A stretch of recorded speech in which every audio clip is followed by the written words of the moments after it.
Welcome one and welcome all. We are live in a brand new year, 2016. My name is James, and I'm here with Ronell, and as well, Crackberry's editor-in-chief, Blaze. Without Alex here, I'm just so thrown off from my normal flow, but it's great to have our guest on. Alex may or may not be hopping on a little bit later.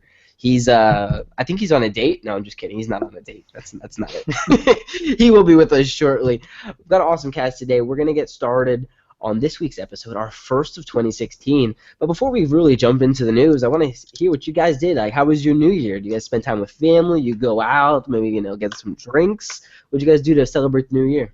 I honestly didn't do too much. I just sat around, had a few drinks, watched a little bit of TV, relaxed. It was a pretty relaxed situation, and I'm not complaining about that because I didn't wake up feeling like I was going to die the next day, so that was good. And mine was alright as well. I think I went to play some pool, went to like a fam jam, somebody else's fam jam, and then that's it. Simple. I also woke up feeling great. Wasn't going to die or anything, so good with me. You can't beat not dying, right? That's always the best. I had a really crazy New Year's, actually, and I'm going to tell you the story because it's kind of sort of priv related, but so we went out to the beaches because obviously I live here in Jacksonville. So we went out to the beaches and got some tacos. That was my last meal of 2015, which is super clutch, right? You can't go wrong with tacos ever. So started out with some tacos, then went to one of our friends' places, and we did some kind of pregame partying over there. And it gets to this point where, like, well, let's go to the beach bars. So we're going to go back to the beaches.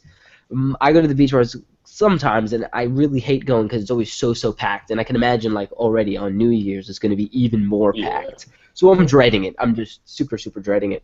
So we're with a group. We're maybe like 12, 15 people, and we're realizing, oh, crap, we don't want to drive drunk, right? We want to be responsible this night. I know, crazy coming from me, but we wanted to be responsible, so everyone's like, all right, let's get Uber, and I'm like, oh crap, now I got to get Uber. And luckily my BlackBerry Priv was already pre-installed with Uber, loaded the app, got my little coupon code or whatever, we passed our coupon codes around, booked an Uber, got over to the beach bars. Awesome, super simple. So thank you, BlackBerry. Having that preloaded saved me, going to have to go to Google Play, find the app, download it, sign in, all that jazz. Already all right there. Super convenient for me. Went to the beach bars, had a good time, celebrated the New Year, came back, ended up at IHOP. So last meal, tacos, first meal IHOP. I mean, that's a great way to bring in the New Year, right? So Right. I'm glad everyone was safe. We all made it back, and we're going to continue on with Upstream, as always, on our weekly grind.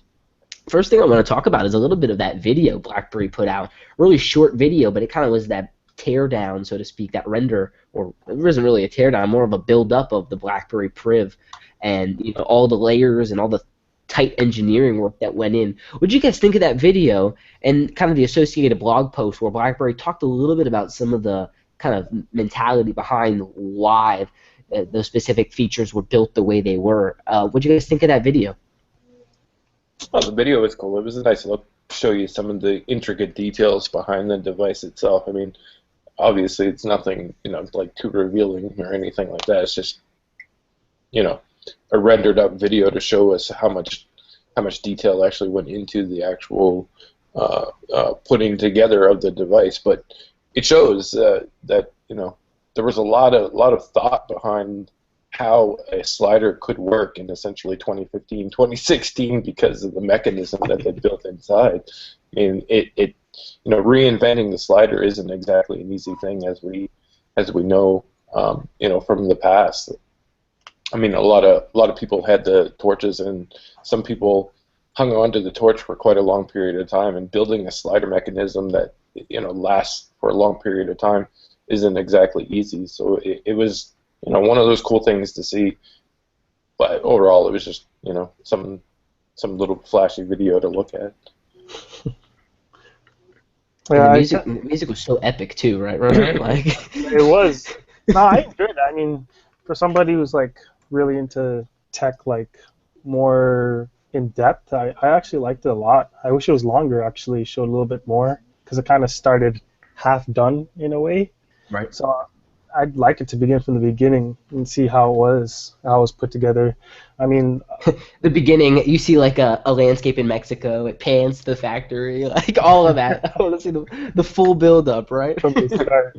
Yeah, but well, it was good. I mean, I think it's kind of BlackBerry's underestimated when it comes to engineering and making a really good slider and something that's durable and can last long, and it shows a little bit there in the video. So I liked it. I'd like to see an exploded view, like they did for the Passport. That'd be cool. Right. Yeah. I mean, they had like at the event they had a Passport in a case that was pretty much the exploded view, and then they did the videos and stuff like that. But the exploded view actually looks really, really cool. It's pretty cool to see how those layers kind of come together. Really interesting, that kind of hinge mechanism, that flex kind of cable, that hook as well. Building things again that really didn't exist for them in terms of a mobile device, right? Something that could work for them in such a way. So it's cool that they've obviously probably patented and established those standards for a slider mechanism. It makes you wonder like what kind of impact Priv will have on the Android space as we look to new devices, because people are always looking to differentiate what their offerings can be. I mean, a slider was really, as Blaze mentioned earlier, kind of unheard of in this era of mobile.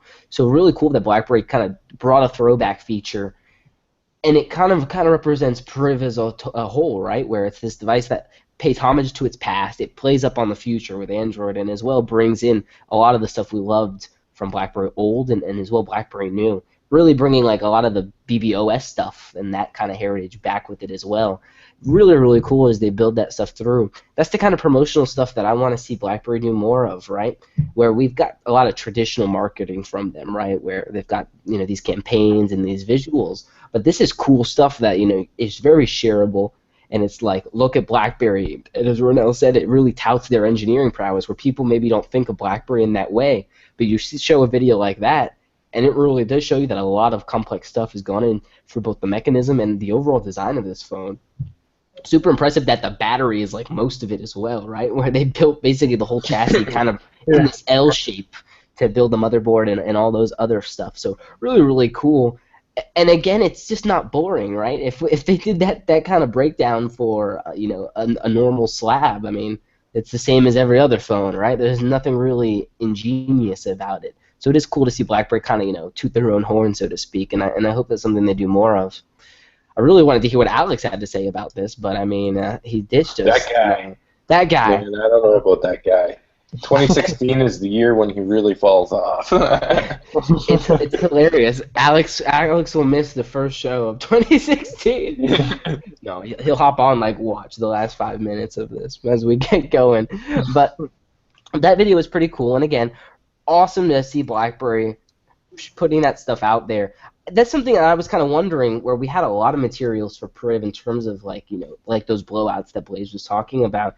And with the Priv, it seems like they're kind of holding some of that back, because it seems like the Priv is not really, really fully out there, as if the launch of it hasn't quite fully happened yet, where we still have other markets it's intending to head into, and as well other carrier partners, at least stateside here in the U.S., that also haven't yet supported the device. So you can imagine they probably got a lot of stuff like that they're kind of holding on to for when it's the right time, I'm hoping they do, because we all pretty much crapped on them for the crappy marketing that they put out initially, but sitting back and looking at it now, it actually does seem as though that the marketing is improving somewhat. It's arguable to say that they should have had that marketing from the beginning for the Priv, and they should have just blasted it out the doors with it. But I mean, it does seem to be getting a little bit different now in terms of what it was. I mean, because we've all talked about it before. It went from the creepy lady behind the shower curtain that was likely going to kill you, and now you actually have celebrities out there toting the device. And even though I don't know how much impact celebrities have on the devices, I've always been one of those people who essentially believes you shouldn't use a celebrity in your advertising campaigns unless that celebrity actually uses your devices, But the marketing has changed somewhat in the respect that they're actually putting more out there. It's more, I don't know I don't know what you could say, likable content like that video. We all liked it, right? That was something that could be marketed because we all liked it. I don't know. It just seems like they're changing, and hopefully that progression will actually continue throughout the rollouts because we're going to get to the conversation about T-Mobile possibly launching the device, but hopefully they'll have Verizon will have their own marketing. Verizon has been known to put a lot of dollars behind marketing, so hopefully they'll put some money behind the Priv as well, and T-Mobile will, and hopefully that marketing aspect will actually expand and progress from what it was previously and continue that rollout. Hopefully we'll see it. It makes kind of a powerful conversation for BlackBerry's future hardware endeavors as well, right? Because Google looks at who their Android OEMs are and what kind of devices they can make. And aside from going between, LG, Huawei, and Motorola and some of the other players out there, now BlackBerry is potentially a contender for something like a Nexus device in the future. Depending on whether they can align their roadmaps on some kind of focus, right? Be it multimedia, be it security, or whatever the case may be, right? Yeah. So BlackBerry coming out with a device that is, unique like the Priv is, really can potentially open up the market for them to, as Ronell mentioned earlier, expand that kind of engineering prowess that they do still have at BlackBerry with that hardware division. Ronell, would you pick up a Nexus all-touch BlackBerry? And I say this because a lot of people want that Z50, right? They want that successor to the Z30 and that all-touch form factor. And I feel like if BlackBerry were to do just a basic all-touch, doing it as like a Nexus type device where it really is aimed at a larger market might be more beneficial, right? Where Priv kind of plays across both boards to the legacy BlackBerry users. Something like a Nexus may play toward Android and the whole Google community more so than the BlackBerry. Yeah. To be honest, actually no. I mean, if you look at why people buy Nexuses, it's because of the cheap price and the really awesome hardware combination. So, BlackBerry making a Nexus, I don't know if that's gonna appeal to the people who usually buy a Nexus in the first place. So it's hard to say, but I mean, personally, if a Nexus did come out from BlackBerry and they had a good price point and they added a couple of more BlackBerry 10 features to the Android system, I would seriously, definitely, probably buy it. I mean, before the Priv, I was waiting for a Z50 and I never got it. So I'd say Nexus is definitely up my alley from BlackBerry. And then there's a tough point there where BlackBerry has done a lot with like the productivity tab, the hub, and all these things, and those Nexus devices run bare Android, right? So a lot of BlackBerry's flourishes would have to be removed for a Nexus device too, right? Exactly. Where maybe you can offer it in the store by some means or whatever the case may be, but really it would go away from what the Nexus device really stands for. So I think it would piss off most of the Android community more than anything. It's like BlackBerry comes in here now they want to make a Nexus. It might make some people upset. It would be interesting. I mean, I don't fully expect it to happen, at least not this year. Maybe if BlackBerry continues with their Android aspects of things, but not this year. I don't know. It would be something interesting to see them actually have rolled out, and I think if they managed to actually pull that off, it would be something that would change a lot of perception towards BlackBerry. Google had enough faith in them to let them go ahead and build a Nexus device. So maybe they are a respectable company once again at that point in time in terms of the perception. I mean, I don't have any problems with it, but did anybody really expect Huawei to build a Nexus device? I didn't. Huawei was, as far as I was concerned, Huawei built cheap Android devices until they actually released the Nexus. So I wouldn't even consider a Huawei device back then.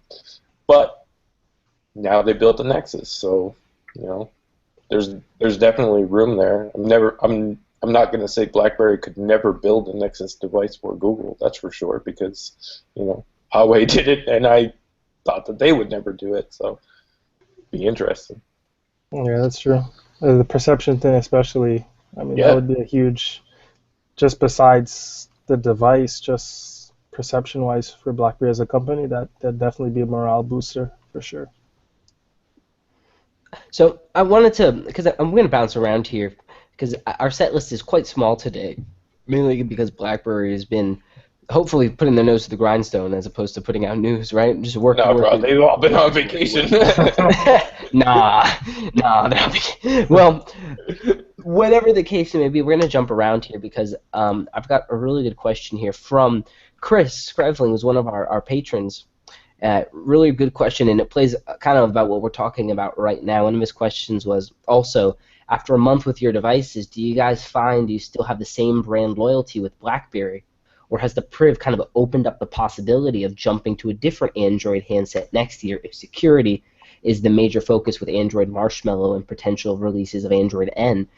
Really good question, and something I was actually talking with my father about a little bit earlier too, because he's on Passport, looking to see what's next, what's the move, and he's looking at other Android devices, and I'm like, you really should look at Priv, and he's like, well, for the price, XYZ, blase, blase. So, again, the question was, do you guys still have that same brand loyalty now that BlackBerry is not on their own OS, or are you kind of looking at some of those other devices and maybe saying, that'd be an interesting daily driver? Yeah, for me, that's a really interesting question, and overall, it's pretty simple for me to go ahead and answer that because I've said it numerous times throughout, all the podcasts and blog posts that I've written up. I'm always going to have a BlackBerry as long as a BlackBerry exists, and for me, it really doesn't necessarily come down to genuine brand loyalty at that point in time. For me, it has always been, one of those things where I'm Canadian. BlackBerry is a Canadian company. Depending on how you look at the situation, like, yeah, they've moved a lot of their operations elsewhere outside of Canada and stuff, but their home base is still Canada. All the innovation that was created by BlackBerry came directly from Canada, and they still maintain a Canadian presence. So to me, they're still a Canadian company in the grand scheme of things, and that's where it really, really gets me. Like, as long as they continue to build quality devices, I'm always going to have a BlackBerry. So my, quote-unquote brand loyalty hasn't necessarily changed. I'm always going to have a BlackBerry device no matter what. But, it's one of those things where I've experienced iOS plenty in the past, so I already know what that ecosystem is about. I already know what the Android ecosystem is about for years now because I've been following Android for years and I've had previous Android devices, right? So yeah, I mean, it really comes down to the Canadian loyalty factor for me. I'm always going to have a BlackBerry device, but in terms of brand loyalty, as long as they continue to produce great devices, that loyalty is still there. That's a good point. I think I'm on the same line. Just more of a Canadian company who makes a really great product, and their main focus is productivity. It always has been productivity. For me, productivity is something which I care about more. Even though I care about games and multimedia on my phone, I thought you said James. Nah, who cares about James, man? Right. Screw that guy, right? No, just kidding. But yeah, productivity has always been my top focus with my phone. If I could do multiple emails and typing and all that, and BlackBerry's always providing me with that type of material, right? So it's more of the company as a Canadian brand, but also giving me that productivity which I've always wanted in the phone. Now, moving over to the Priv, I mean, it's not as productive as BlackBerry 10. Amen. Right? Definitely, like, there's no, can't even compare that really at this moment in time. It'll get better, but I'm still loyal to the brand, definitely. They're still doing their best, and they're working on software. I don't expect them to stop working on software, so only good things to come from BlackBerry. So I'm still loyal to the brand. What about you, James? You don't have the Canadian tie there. Me and Ronell have the Canadian tie. What about you? Another reason I need my boy Alex here, man. I mean, I feel lost without him. Whoa, crazy. This is like literally it's like 2 years that Alex has been on this podcast. Let me stop evading the question. It's really tough for me. as I say in my perv review as well, it just feels. See, that's such a hard way of saying it too. It's really one of those things for me where I feel like I've already kind of quote unquote been betrayed by the absence of a new BlackBerry 10 device. So for me, the brand has changed. So what I'm loyal to has changed as well, right? Whereas I'm kind of with you guys, like if there's a BlackBerry, I'm gonna get it. But at the same point, I feel like what I'm getting now is a little bit different for obvious reasons, right? Because of what the OS, under the hood is. So when I look at what my loyalty is, I realize, kind of like Ronell, that my loyalty is truly not to what BlackBerry as a brand is, but what BlackBerry as a brand represents. And at the end of the day, that's the security, the productivity, and really the ease of access, that keyboard, that physical, that tactile feel, that muscle memory. All of those things are what I realize my loyalty boils down to, right? Where the brand is just a name. And I think that's one of those things where, kind of like BlackBerry 10, like, should we rename it? Should we relaunch it? Again, not really valid as an argument toward anything. Or really, it's what you get from that that's so important. And I think that BlackBerry, what they've done specifically with their Android OS on Priv, is actually really promising. And I will be totally honest, I've turned off the hub on my device. I've turned off the productivity tab. I basically use it as an Android device. Why? Not because the hub is terrible or anything like that, because the hub is actually great. But the way Android has its own notification systems built, it just is easier for the overall flow of things to use what Google's already got there for me. So I'm realizing more and more now with the Priv that I'm more loyal to a lot of what Google's doing as opposed to some of the things BlackBerry's doing. Like DTEK, haven't opened it in who knows how long, right? And I'm waiting. Maybe Marshmallow is going to change a lot of that for me in terms of maybe the integration, maybe some of the way those features work together, or maybe new features getting added. I still Launch Hub. I still go in there and look at things because I'm trying to still figure out how I can add it into my workflow. But really, I think as we look at the brand loyalty question, that I am looking at some of those other Google devices.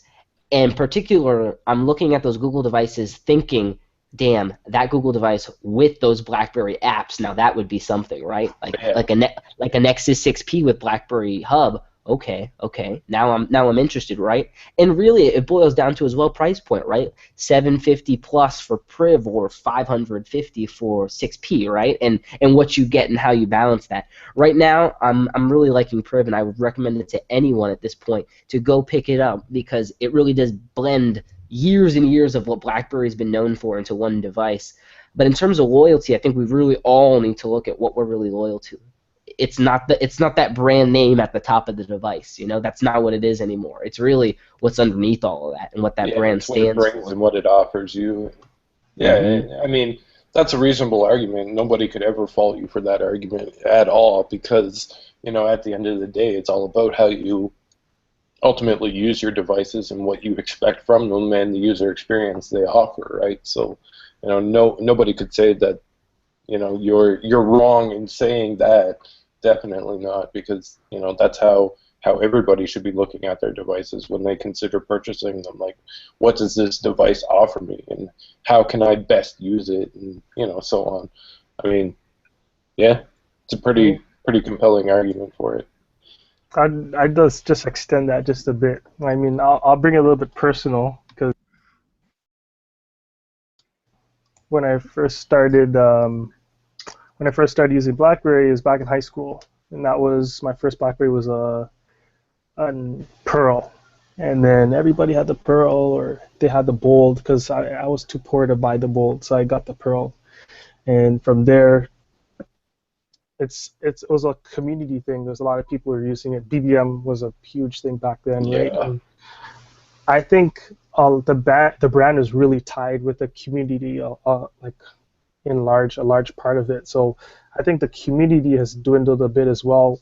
Going back to what James said in terms of being let down, a lot of people have left, and I don't have a lot of BBM friends that I had before. I can tell you, I used to have a handful, like a big handful of friends, which it's because of BlackBerry I know them, right? So, I mean, that's another thing which has kind of dwindled the community, and it's kind of harder to stay with the brand. But again, productivity and security, and the keyboard has brought me and kept me staying with the brand. But yeah, the community is another thing which kind of dwindled.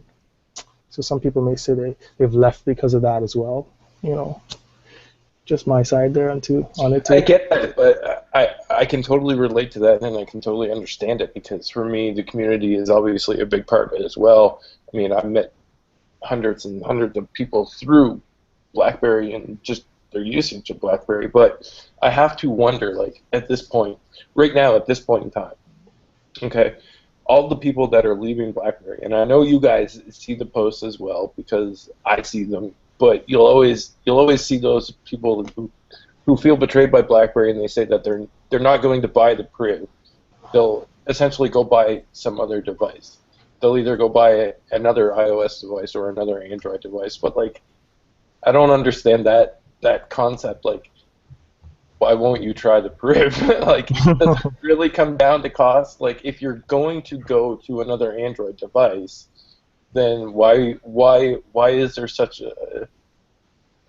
hesitation to actually go ahead and try a Priv out? Like, I don't understand it. I don't get that. It's one of those things, and I mean, as I said earlier, my father and I were talking about this. He's coming from Passport. He's played with my Priv. He likes my Priv, but he's looking at what's best for him. And really, what he boiled it down to was there's some key things that the Priv is missing for him. And I think a lot of people who may play with it are realizing that may be the case for them as well. That potentially there's some things that might be missing from the overall experience. Yeah. So, like, Blend is one of those things, right? My father just got some new Samsung tablets. He loves it. His Passport and Blend, that they marry very well together. And I was like, you could get that kind of experience through other apps, to a degree. And he's like, yes, that's true. So it's really about expanding maybe potentially, why we're focused on the brand as a whole. And I think BlackBerry is going to come back in the future here and really offer some things that potentially have the option to expand the horizons of how we look at BlackBerry. And that's going to be something that I think continues to evolve as BlackBerry goes forward.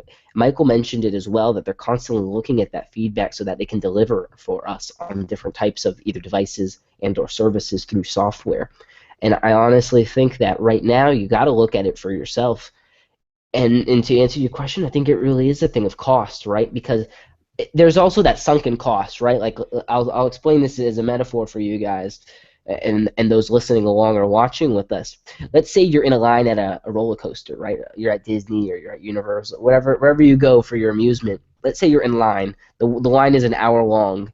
You've waited half an hour. You're halfway. You're in the middle of the line. Do you wait the other half hour and get on the ride, or do you get out and get on another ride? Most people who have already invested their time in something are going to see it through. And I think there's a lot of the BlackBerry community who have invested both their time and their money in BlackBerry devices.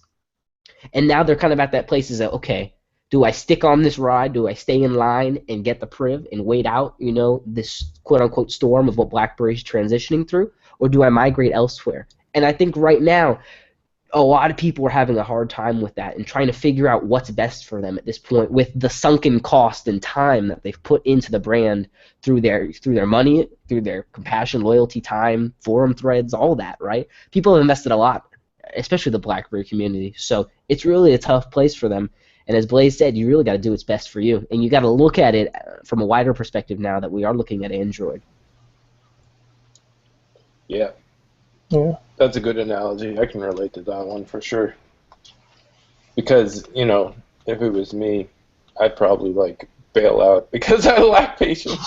I'd be like, screw this ride, man. I'm going to get on the teacups.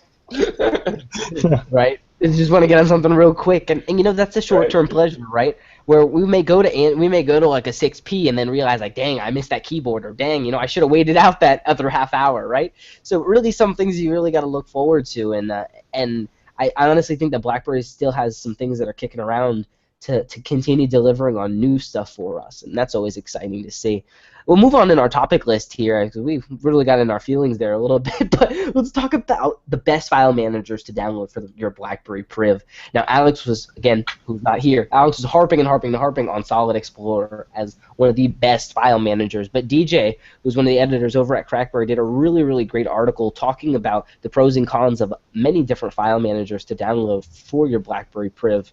DJ took a really good mentality of going about addressing some of those questions, trying out a couple different ones and seeing what worked best for her. She came to really the opportunity that she looked for file managers that blended the best of what she liked on her BlackBerry 10 file manager and brought them over to Priv through their own means. Are you guys using any file managers on your devices currently, and if so, what are they? I rolled with Alex's decision and pretty much went all in on Solid Explorer, so that's what I use. Like I bought the Pro version. I bought some of the upgraded capabilities as well that they sell for like 99 cents or whatever. So yeah, that's pretty much the main one that I use. I've used other ones, but it just didn't seem as though that the other ones were up to the task.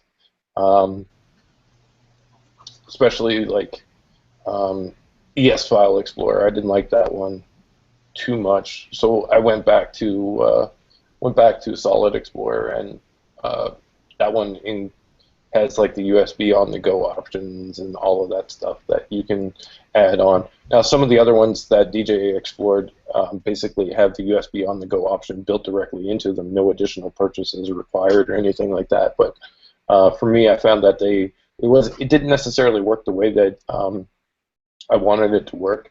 Some of them weren't necessarily as reliable as what Solid Explorer was. So Solid Explorer basically takes the cake for me.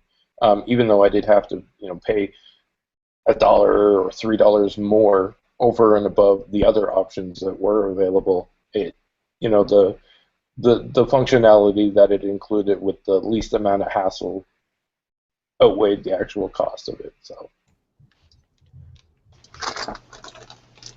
I'm using File Manager HD, but I'm looking at Solid Explorer since everybody's talking about it, because I'm considering switching now.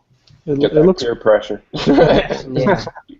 Alex's head's going to explode because we're all using Solid Explorer, but there's different file managers do different things. You may be looking for features. Other people are looking for, oh look, there's Alex. Here he hops on. We're talking about your favorite thing, Alex, file managers. But I was just saying that some file managers are really robust in features, and the user experience is really good. But then some of the features are so buried, or there's so many of them that it's a little bit daunting, right? So there's some file managers like ES File Explorer that are kind of easy, straightforward to use, and for a basic user who doesn't need a lot of like deep integrations, they work really well. Alex, we just went roundtable on some of the file managers we're using. Tell us a little bit about why you've settled on Solid Explorer and why you can't stop talking about it. Yeah, I mean, you summarized it fairly well, because one of the big reasons that I do use Solid Explorer is for a reason why my mom would never use Solid Explorer, and that's, for instance, I can go to all of my connected network drives and everything. But in addition to that, I have the SSH for my company website, for Berryflow, for, when we're done with this podcast, I was actually at my office and I was wiring it, and James was like, we need to upload the audio file of Upstream. And he literally sent it to me by email. I downloaded it, and I used Solid Explorer, uploaded it to the server. And, I can't even do that on BlackBerry 10. It's some pretty awesome... But the average user doesn't need it, so it's also overkill for that. But for $1.99, or it's on sale for $1 right now, can't really beat that. Yeah, really for $1, I mean, you really can't. So because one of those things that is worth mentioning as well is security, right? Where a lot of BlackBerry users feel that because BlackBerry didn't build the File Explorer, or why do I keep saying File Explorer? Gosh, 2016, what are you doing to me? Because BlackBerry didn't build the the actual file manager here, where we're using third-party alternatives, does that hamper the security of some of our files, right? Some people, it's a trust issue, right? Do I want to trust some other file manager to go ahead and do some of these things for us? You can set Or passwords on, at least Solid Explorer. You can set a master password, so you can't connect to anything without putting this master password. You can't even do that like on BlackBerry 10. So you can have a phone password and an individual password to access anything on your phone through the file manager. Obviously, there are other ways to get around that by using a different app or something. Like you could just download another file manager app and you're in, at least for your local and your SD card. But you can get pretty secure with it. so for you, it's not a privacy issue, right? Where the app could be accessing those files themselves and putting them off to who knows where? Is that a permissions issue? I mean, how should users look at that? Yeah, I mean, it's tough. You kind of need to understand the developer community, I think. And you get a sense of that in BlackBerry 10 because it's a very close-knit small group where you start to trust people. And there have been a few developers who have been called out for doing some strange things, sending certain signals back to their servers and like, what's going on? And they'll get called out for it and you'll hear about it. So it's also kind of just being educated and hearing what people are saying about developers, but that is kind of a lot of work, and that's where you go to Crackberry Insights to tell you who you should trust and I guess who you should maybe stay away from. I do know, I don't want to just throw this out there because it might be a little bit wrong. I think ES File Explorer, or one of them, was just purchased by a company, and a lot of the hardcore community was turned off by it because they started implementing some bloatware into it, and to some people, the bloatware was useful. It would like scan your documents and delete unnecessary files or something, but a lot of people saw it as bloatware. It's like, get away from that. Like, I don't want you automatically deleting things, even if you think it's right. So it's just, you kind of need to understand with so many options who's doing the right thing and who you need to be wary of. But it's difficult. To me, it always just comes down to common sense. Like you said, you place your trust in certain individuals and certain organizations, and you learn their policies and such, and then you develop a trust for them. And I don't know. I mean, for me, when it comes to file managers, I don't have any genuine concern about anybody siphoning off my files or siphoning off my server information or anything like that. I mean, it just, I don't know. Yeah. It's very small on my radar in that respect, because even if they did try, there's things in place that would alert me to such problematic symptoms anyways. Yeah. Like all my servers, I can see who logs into all my FTPs, and I can see who logs into all my websites and stuff like that, and I know whether or not it's me or whether or not it's some other application. So it just comes down to you being aware of these things and putting your trust in the people and organizations behind it. So. Absolutely. And at the end of the day, again, the device does run fully encrypted all the time as well. So for someone to look at using a file manager as an exploitation medium, one, there's passwords, as Alex said, that you can put on some of these apps. And as well, you're going to have to unscramble some of that data as well if you were to get it anyway. So I think due to Priv's underlying security, the privacy of some of these third-party file managers is pretty nascent. I really think that it's not going to be too big a deal overall. And, there's a lot of people who are really looking for more from BlackBerry to build out some of these things, and that may be something they build out in the future. There's a potential that they do want to implement their own file manager. It's just something that's going to take more time, and at this point, it's not one of their top priorities because there's so many alternatives right there and now in Google Play. So we want to move on from our file manager discussion, guys, and let's talk a little bit about T-Mobile. We saw an internal leaked memo on Phone Arena specifying T-Mobile launching the BlackBerry Venice on January 26th, which is not too far away at all, 23 days to be precise. Do you think this report has any clout? Do you think it's something we can actually trust, or is it just one of those things that's been fabricated? Because it talked a lot about other devices as well. So what are some of your thoughts on it, and specifically T-Mobile launching it so far after the device's initial launch and AT&T's exclusivity? What are some of your thoughts on that? I mean, we've heard plenty of rumors about T-Mobile actually launching it anyway. So we've seen John Legere out there holding his Priv. We've basically read the tweets about them trying to come to some sort of agreement to be able to go ahead and offer the device.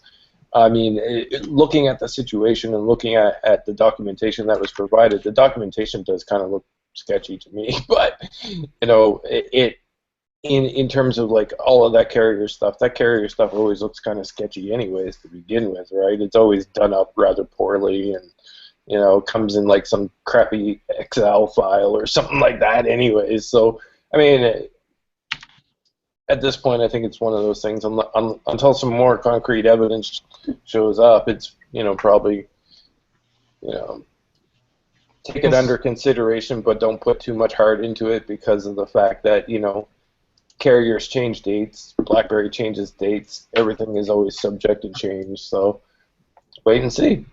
I mean, as far as it goes for like why T-Mobile is releasing it so late, well, we already know that's mainly because of the AT&T exclusivity.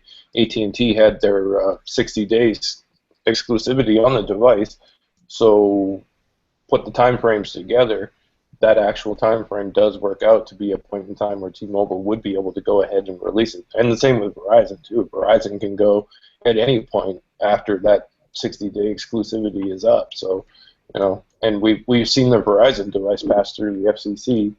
But yeah, I mean, it's always one of those things when it comes down to the documentation. You just have to wait and see what happens because, again, everything is subject to change in the carrier world. So here's the carrier world's a mess, and that's something Cluely was talking with us after the show, where, you know, sometimes it's really a headache to work with some of these carriers because they have so many different needs and wants, and they do their own testings on things.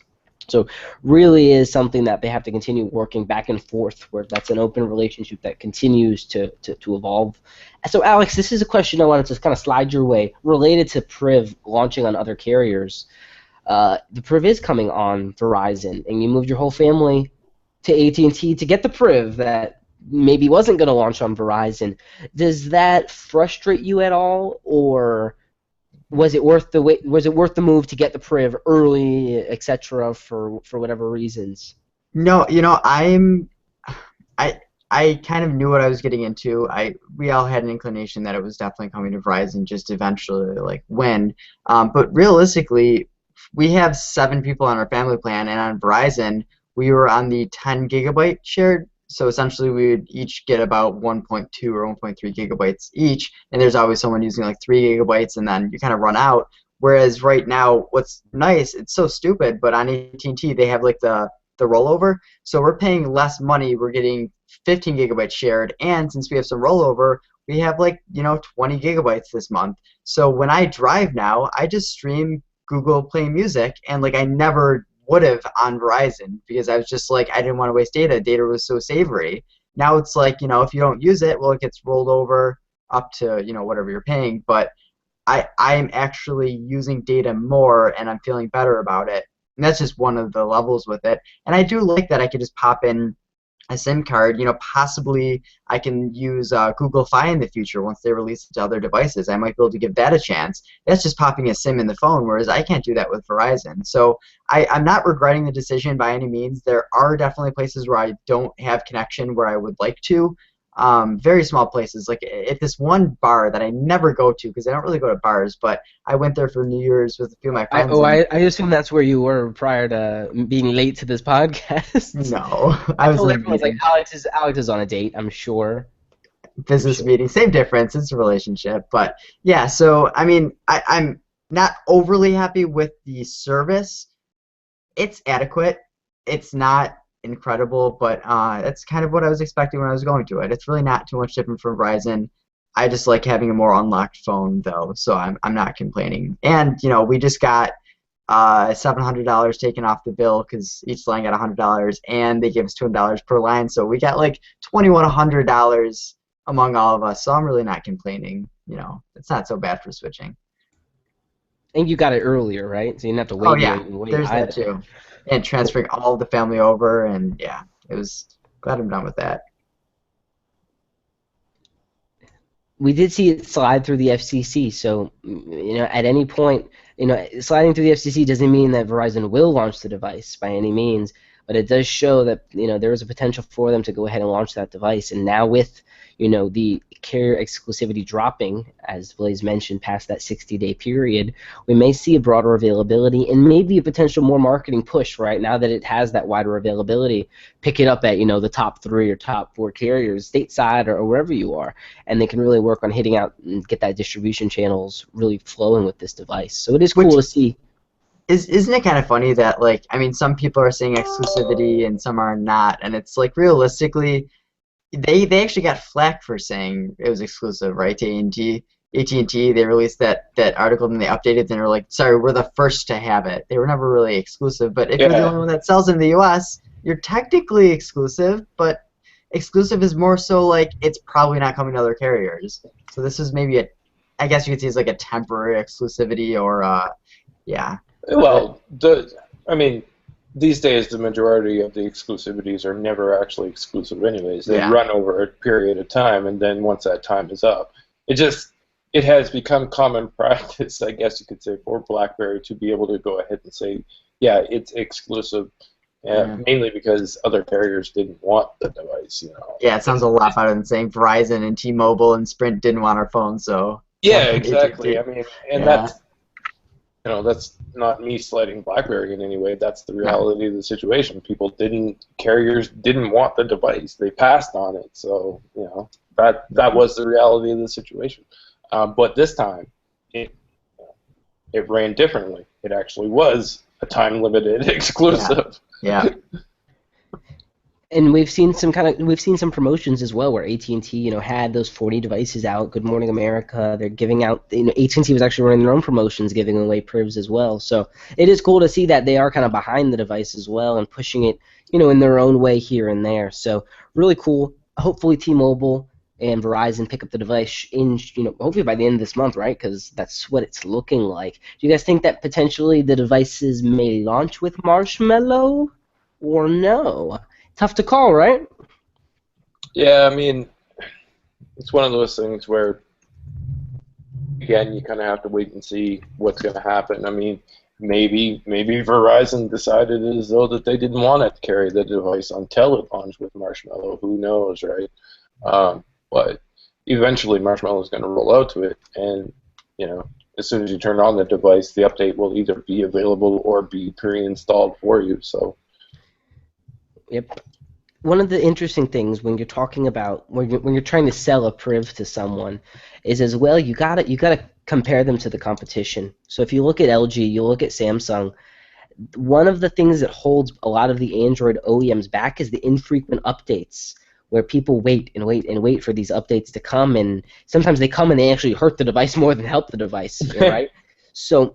And what we've seen right so far from BlackBerry is that we are getting these monthly security updates, and specifically they were very quick and diligent about getting a really solid update out for the priv to get it, to fix a lot of the user concerns in general, taking in that feedback and acting on it.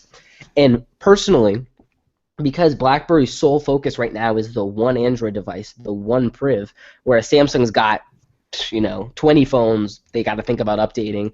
LG's got, 10 phones they got to think about updating, There's a lot of value in BlackBerry having just one focus, this one device. And you're very likely going to get better update cycles and schedules from BlackBerry on their Android device than you will from some of the other Android OEMs. Not only on the security side, but as well on potentially OS updates that are necessary to bring features and new refinements to the OS. So really, when you're trying to sell, you're also getting a lot more from BlackBerry in terms of support, where they are constantly working and working to bring these different updates to us as well. And that's something I feel comfortable in. I was very happy to see within a month and a half, I got that solid update for the priv on my carrier through AT&T, which is positive, right? 2 weeks after that Shop BlackBerry device hit, Shop BlackBerry update hit for those unlocked devices. So something as well to think about when you're trying to upsell on a priv. You're getting more direct support from BlackBerry with Android, and really, it's kind of better support than what we've seen for BlackBerry 10 in the past as well. So some things to keep in mind as we look ahead toward some of those carriers potentially launching the device later this month. Yeah, you might even get an update that you're not supposed to get. You wouldn't be talking about that 16 megabyte security update we got, right? No, No. you wouldn't be talking about. Okay, I didn't. No think idea. So. Let's talk about BlackBerry Pakistan operations continuing after the government drops their access demands. Something really interesting. And I was kind of surprised when BlackBerry went on their blog and said we are pulling out of this market entirely. Right? That was kind of jarring in terms of obviously wanting to get behind user security and privacy, but as well, governments is their biggest customer, right? Maybe potentially bigger than their consumer customers, especially in that market. Ronell, what do you think about BlackBerry's Pakistan operations continuing after basically being told that they would remove themselves from the market? Do you think it's a benefit, or do you think they've made some kind of deal on the back end to allow this to happen?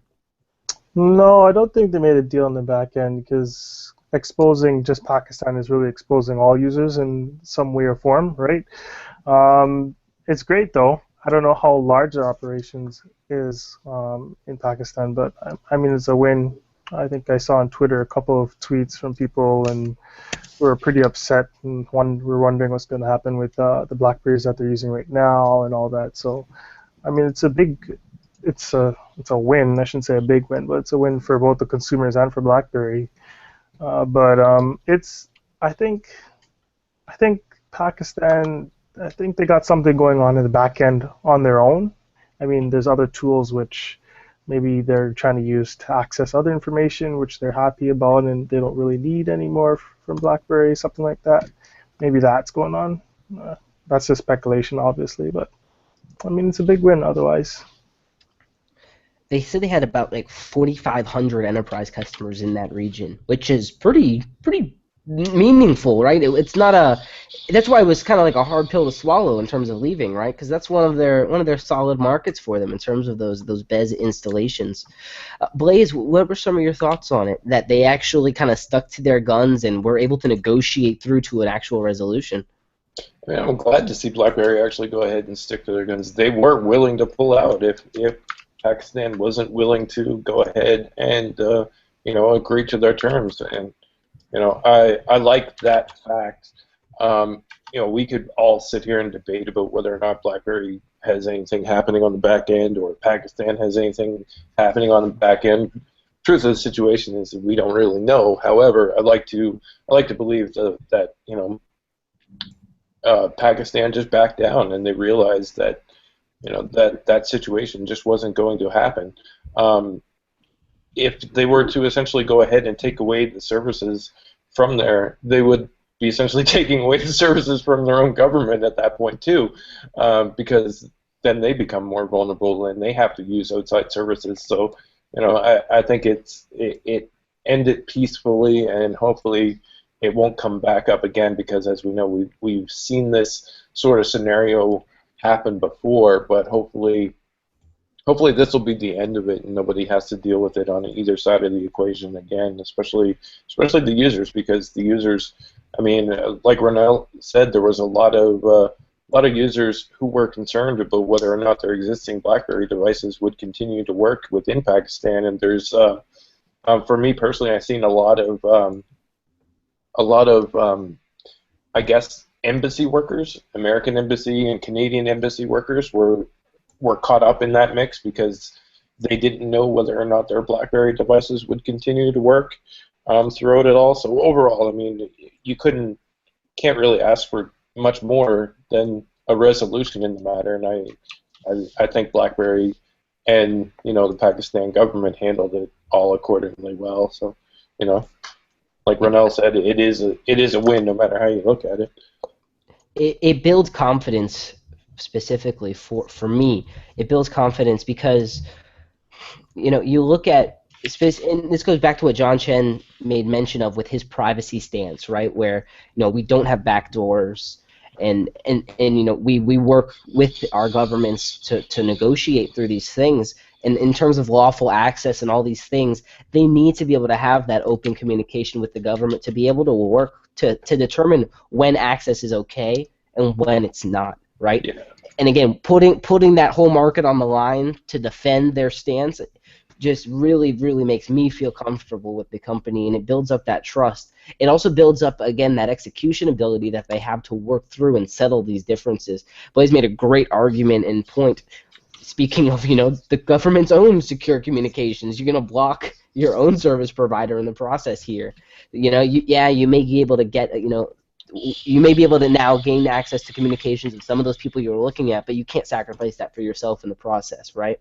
They had to look at the bigger picture, and BlackBerry was able to probably elaborate that to them and allow them to really focus on what's really valuable, right? Or other potential means around to be able to get that information that they need. Because, there's always a door, There may not be back doors, but there may be front doors. And I feel comfortable that BlackBerry has the keys, right?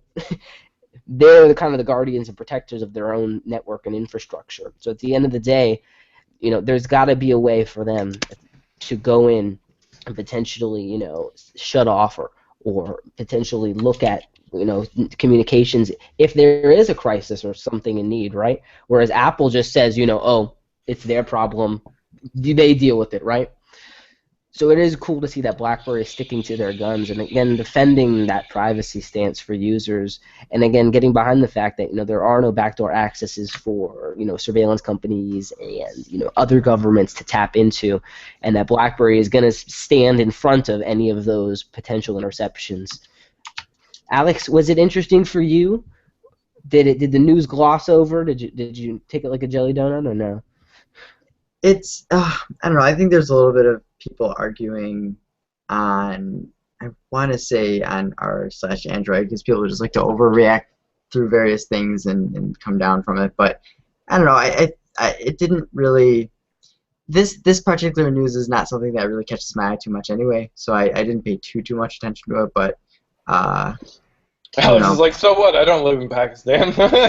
As bad as it is, like I understand, yes, BlackBerry is this global company, but it's at the same time, man, it's not really what's totally interesting to me at the moment. So it did gloss over a little bit for me. You covered it well, though. Again, there was a good outcome at the end of it, and that's really what's most important. Let's go. I want to remind everyone who listens to this podcast that it is sponsored by viewers like you, literally. Literally, it's sponsored by viewers like you. We have a Patreon support campaign, berryflow.com/Patreon. Check it out. Your donations, your support, your pledges really do help the podcast keep going. We do this every single week. I don't know how we do it every single week, but we do it every single week. Even when Alex has business engagements, he still somehow manages to make it on. We talked a little bit earlier about Chris Krevling. He's one of our top patron supporters. We answered one of his questions a little bit earlier in terms of brand loyalty. Alex missed out on that, so he won't get to answer on it. Maybe you can answer in our BVM group a little later. We have a couple other questions. Rob, one of our patron supporters, asks, what can we expect from BlackBerry at CES?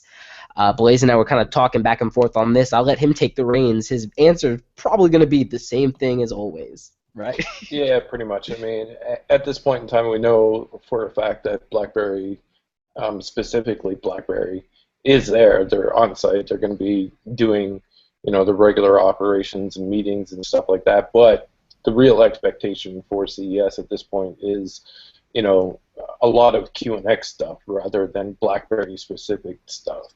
They have the whole ADAS solutions that they're going to be rolling out. They have the new concept vehicle they're going to be rolling out.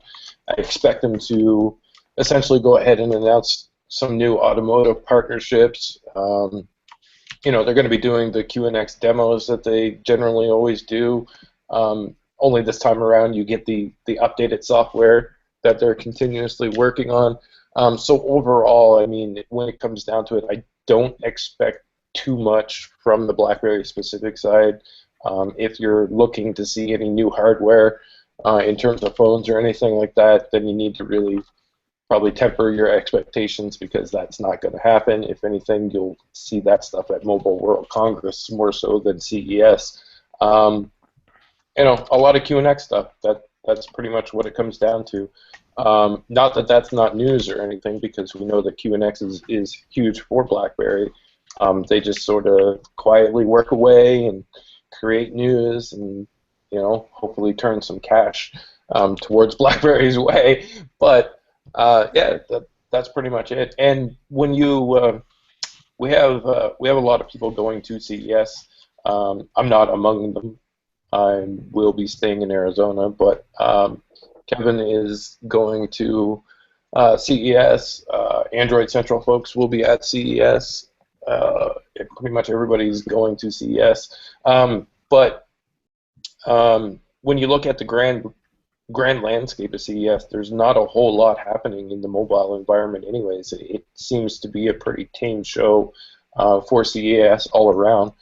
There are some announcements expected for mobile, but nothing drastically huge. It's almost like everybody's just waiting. CES has sort of died down and realistically become a pretty automotive-focused show at this point.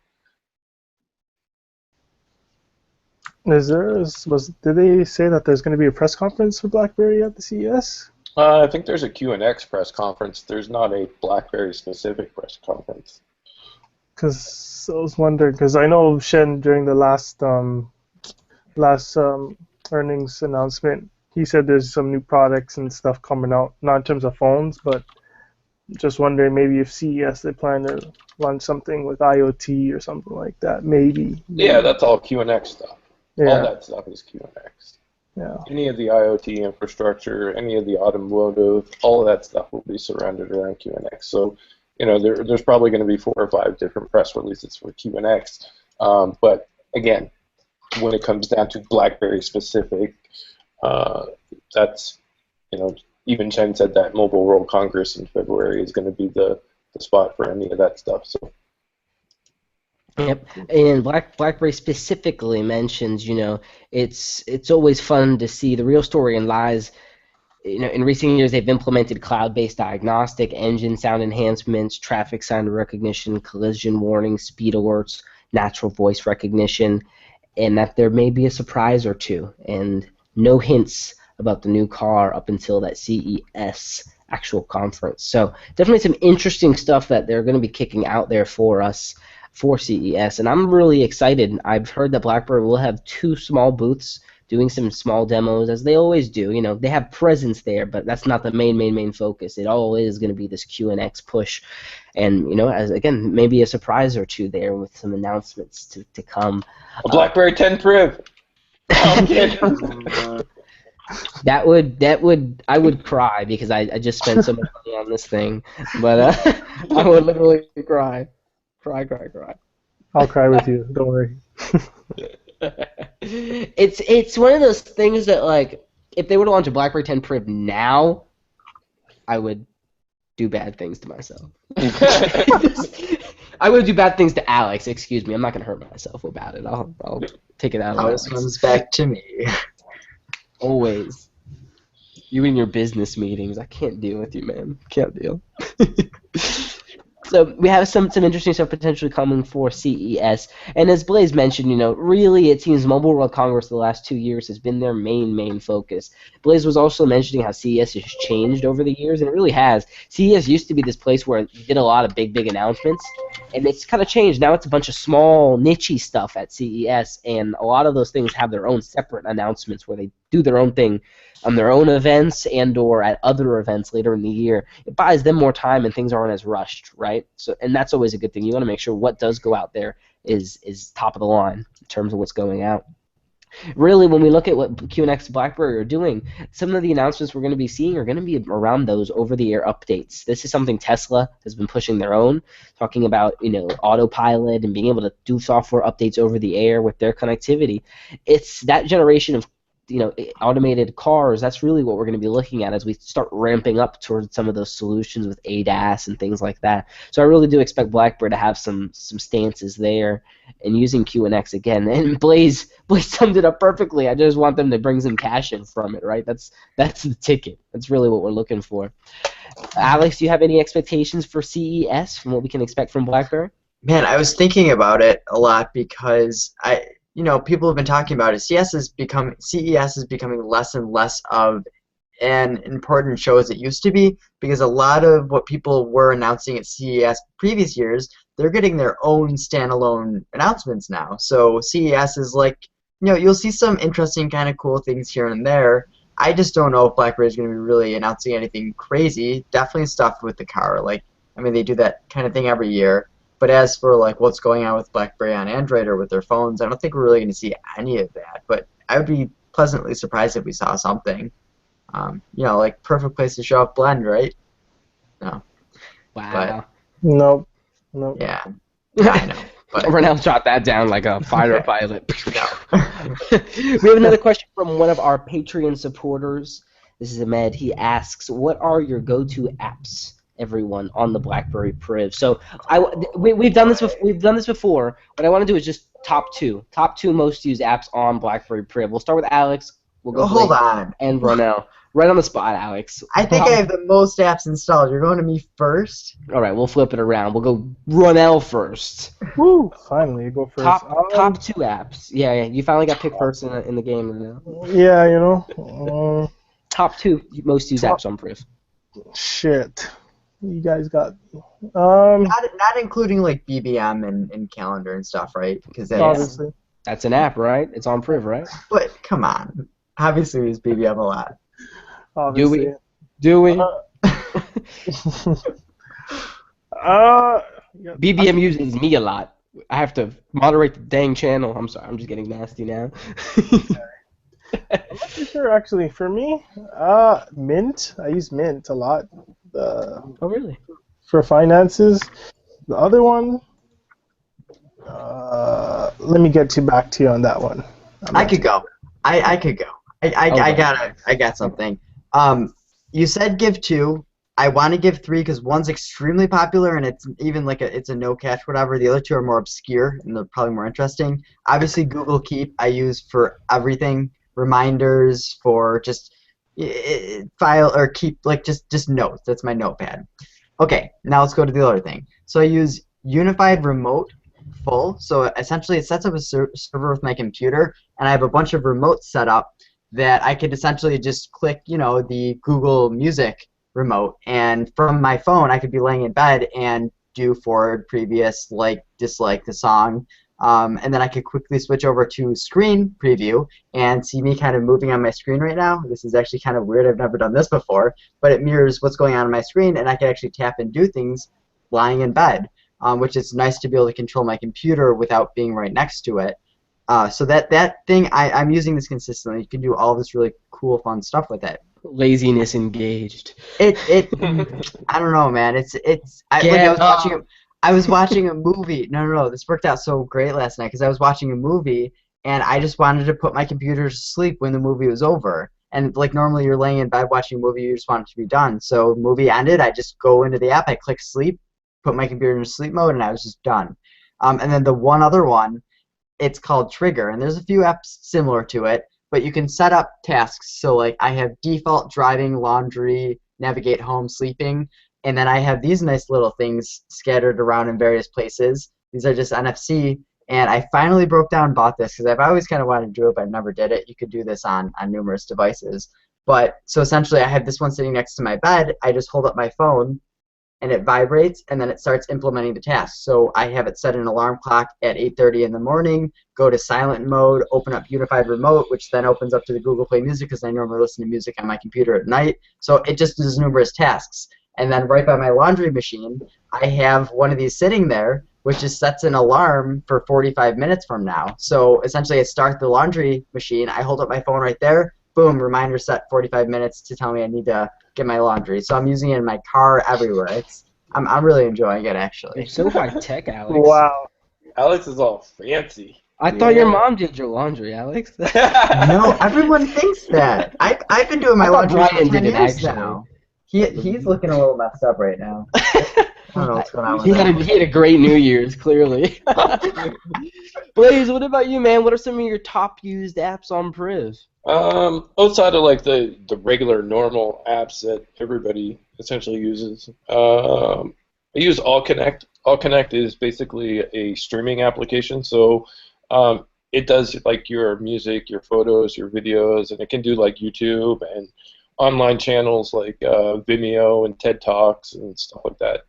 It also taps into like cloud storage, so you can use your local storage, or you can use like Dropbox. So if you have videos that are essentially saved onto like your Dropbox, you can just tap on the Dropbox button, and then what it actually connects to, all of these things and all of these hubs are basically connected to either like for example, if I want to go ahead and stream to like the Apple TV, I can do that through All Connect. If I want to stream to my what's that stupid Google thing? Chromecast. Yeah, that's it. Chromecast. It does that, and we have a Nexus player in the bedroom, so I can basically just stream to that directly as well. And again, that does music, photos, videos, and like online resources too. So anything, any video or any music or anything that I'm looking at on my phone, I can automatically just toss it directly over to any of those other connected devices like Apple TV, Nexus, Chromecast, all that stuff. So it's really good for media and shit like that. The other thing, of course, is Slack. I use Slack on a regular basis. Like Slack, I live in Slack. That's so true.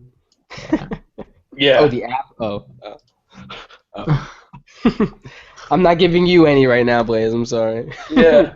I also I spend a lot of time on Reddit too, reading. So I have Relay, which is a Reddit application. That one is one of my favorites. That's the one I use as well. Yeah. Native Reddit app is coming soon. I'm interested to see how that turns out. It might be crap though. I don't know. We'll see.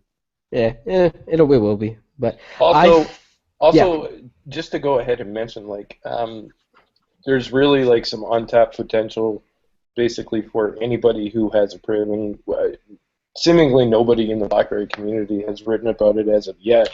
And it's on my list of things to do. But one thing that I actually enjoy, basically using Android or using the Priv at this point is Google Cardboard for all of the virtual reality stuff. I mean, you can pick up a Google Cardboard thing for like $5, man. Like maybe even less. I mean, Verizon was giving them away when Star Wars first came out.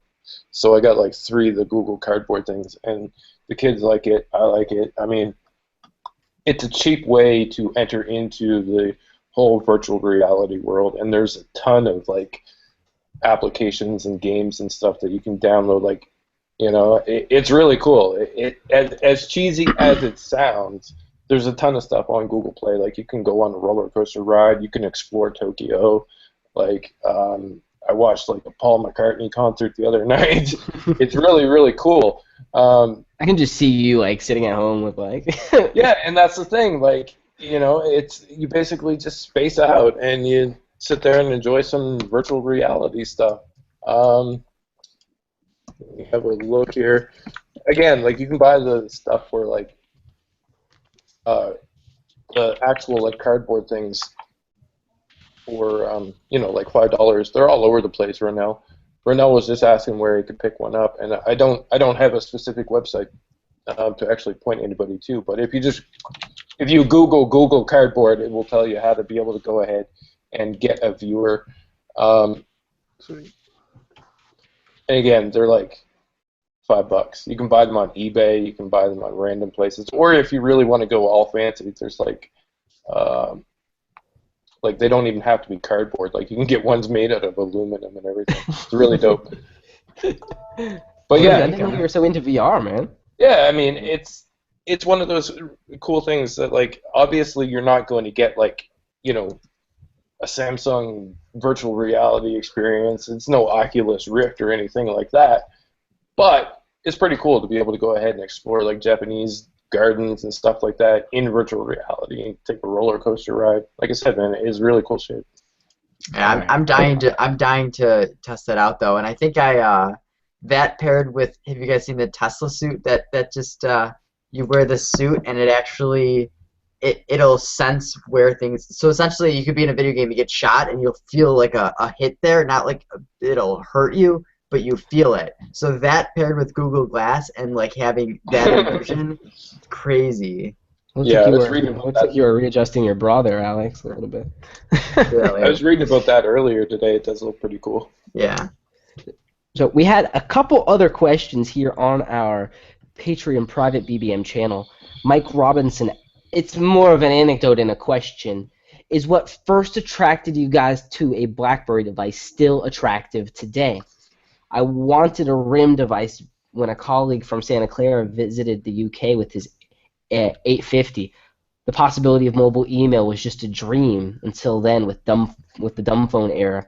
Unfortunately, it wouldn't work on UK's GSM networks, but Frank still checked it every 2 minutes. Early Crackberry syndrome. So the real question is, what attracted you guys first to BlackBerry? Does that still attract you today? Mike, if I were to answer the question, I'd say yes. At the end of the day, the real core of what BlackBerry does is still there, still here on Priv, still alive, kicking, and honestly probably better than it was on devices like the 850 by leagues and leaps and bounds. So I'll toss that one around. Would you guys say yes or no to that question? I say yes, 100%. Yeah, totally. Yeah, keyboard is still there because of the Priv and the Passport. The only device that I owned that didn't have the keyboard was the Z30 and the Z10. Besides that, every device I've had for BlackBerry has a keyboard. And emails is always a top priority too, and I still got it on my device, so no qualms there. Yeah, I mean, what first I think a lot of us got on BlackBerry, like James mentioned, was Legacy, and it just did email phenomenally, and having the keyboard, being able to type out emails, that was something that definitely kept us there. It is a little bit ironic right now that I'm using like Inbox instead of the Hub to do email. I do definitely miss the Inbox or the Hub experience from BlackBerry 10, but otherwise it's still that keyboard that's keeping me there. Just BlackBerry, they're keeping their roots fairly well. So I'd say yes. One of the things that I think first attracted me to BlackBerry, the two things that are not there anymore, data compression, that BB service plan was But huge. do you really want that anymore? No. Okay. I'm actually among the ones who are happy that it's gone. Yeah, no, absolutely. But again, things that first attracted me to BlackBerry. Oh, that yeah, aren't here yeah. anymore. Data compression and as well them owning their own OS. That's something that we don't really have anymore outside of BB10. Those are two things that really attracted me to the platform, them having a unique value proposition, and some of that has deteriorated over the years to really evolve and change for the new era of devices. So yes, a lot of those things are still here. Some of them still miss. Still wish there was a BB-specific data plan for some added features. I would really love like a cross-platform BBM suite where there was video and my data plan paid for that cross-platform support, right? Where I could use BBM as like my go-to messaging for SMS and all that other stuff. Those are things that I really liked about the platform. So Mike, yes. And there is data compression, and if you use Chrome, it's just a little toggle switch in settings. I've saved 11% data, so about 100 megabytes. It does like little things to compress here and there. Some people have saved a lot, but at this point, data, it's expensive, but you can save. It's a commodity. These Not days, where it right? used to be. It's just like everything else. Chris asks a final question, and again, these questions are submitted on our private BBM channel, accessible through our Patreon pledge tiers. Chris asks, any thoughts on WhatsApp being down for many users New Year's Eve night? Awkward. Another reason to go to BBM, perhaps? I mean, I was definitely BBMing on New Year's night when I wasn't, emaciated by the alcohol. Did anyone have any WhatsApp disconnects with some of their contacts on New Year's, or no one really cares about WhatsApp, right? I don't use WhatsApp to actually care in order to have it disconnect, so... That's a great answer, Blaze. That's a great answer. So what I want to do at this point is wrap up this cast. What we're going to be doing right after this is doing our BerryFlow after show. This is another perk that you can access via our BerryFlow Patreon, so check that out. We're actually got a lot of stuff that we're going to be discussing, specifically Star Wars spoilers, among some other things. Wait, that's what we're talking about? I can't go to the after show then. Is that... You weren't even on the upstream, bro. All right, Just go. Just go. All right, bye. No, but we're going to be talking a little bit about Star Wars, and we got some other BlackBerry topics that we're going to touch over as well. So I'm going to get that after show started. Guys, I appreciate having you all on. Awesome way to kick off 2016. Renell, good to see you back, man. We got to get you on more frequently. Definitely. Glad to be back. And you guys didn't see it, but Ronell did a fantastic unboxing of some new headphones he got. I don't know if he wants to hold up that box, but this is not product placement whatsoever. But Ronell definitely did a quick unboxing before we got on, so it's always good to have him on. Blaze as well, who is stateside in Arizona right now. He won't be at CES, but he will be on Upstream, so we have him to thank for that as well. Blaze? Oh, I didn't know you were talking to me. Yeah, thanks for having me on. I always appreciate it. Enjoy you guys. We enjoy And you then- too.